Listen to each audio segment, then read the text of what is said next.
మీరు ఎప్పుడైనా రాత్రి ఆకాశాన్ని చూస్తూ మన పూర్వీకులు దానిని ఎలా చూశారో అని ఆలోచించారా?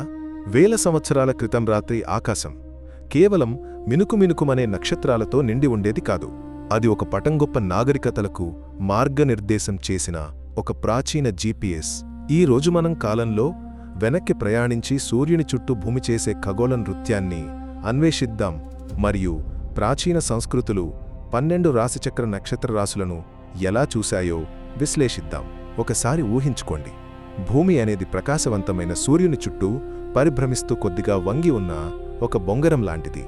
ఈ వంపు ఋతువులను పగటి వెలుగులో మార్పులను సృష్టిస్తుంది మరియు ఆకాశంలో 12 ప్రత్యేకమైన నీడలను ఏర్పరచి రాశిచక్రాన్ని ఏర్పరుస్తుంది.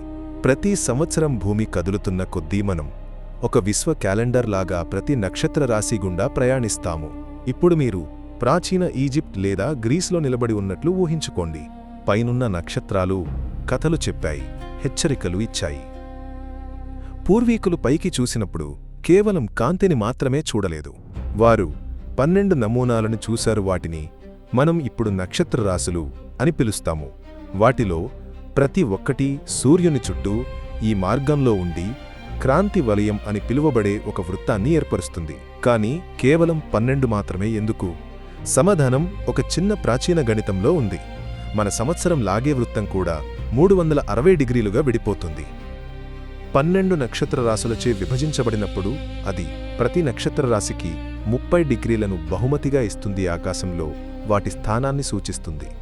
ఈ విభజన సమయాన్ని లెక్కించడాన్ని మరియు సంఘటనలను అంచనా వేయడాన్ని సులభతరం చేసింది. అది ఒక సార్వత్రిక గడియారం.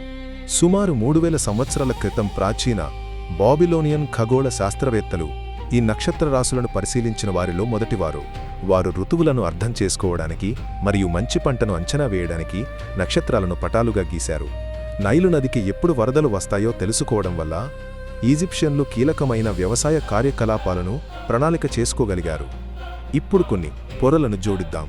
ఈ 12 సుపరిచితమైన ముఖాలతో పాటు వారు ప్రాచీన భారతీయ ఖగోళ శాస్త్రంలో నక్షత్రాలు అని పిలువబడే ఇతర నక్షత్రాలను కూడా గమనించారు.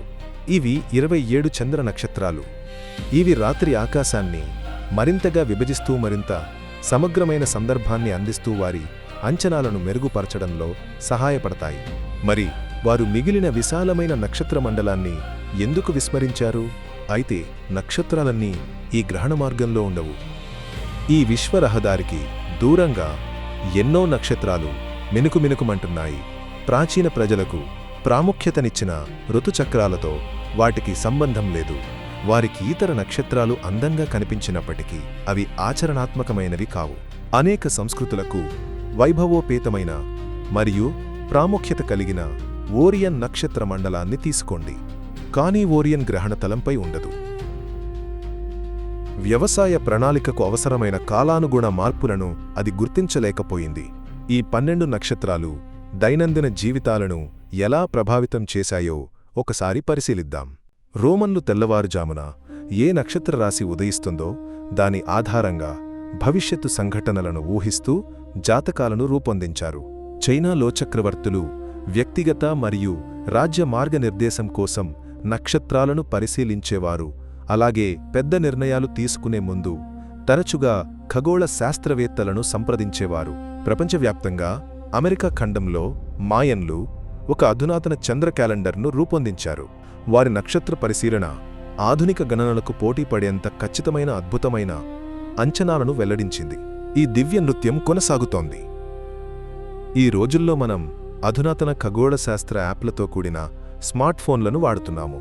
అయినప్పటికీ అవే నక్షత్ర రాశులు ప్రకాశవంతంగా వెలుగుతూగతం నుండి వచ్చిన కథలతో మనకు మార్గనిర్దేశం చేస్తాయి.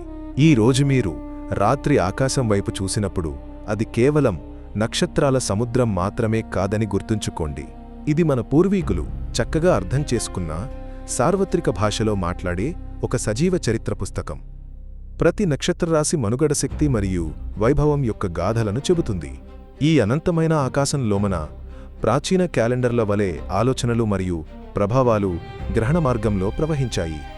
భూమి కదులుతున్న కాలం గడుస్తున్నాయి. ఖగోళ చిహ్నాలు స్థిరమైన దీపస్తంభాలుగా నిలుస్తూ మనల్ని ప్రాచీన యుగాలకు వాటి పురాతన జ్ఞానానికి అనుసంధానిస్తాయి.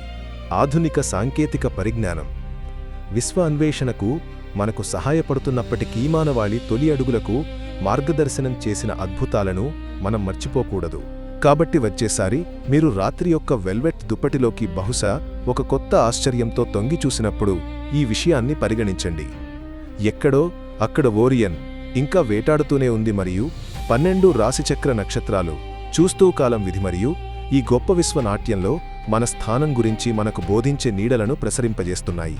మరియు మనం చూసే ప్రతి రాత్రి ఆకాశాన్ని కేవలం మన కళ్లతోనే కాకుండా మన పూర్వీకుల జిజ్ఞాసతో కూడా చూడాలని గుర్తుంచుకోండి. ఈ ప్రాచీన జ్ఞానం మన ప్రపంచానికి నక్షత్రాలకు అతీతంగా ఉండే మన భవిష్యత్ ప్రయాణాలకు రూపమిస్తుంది.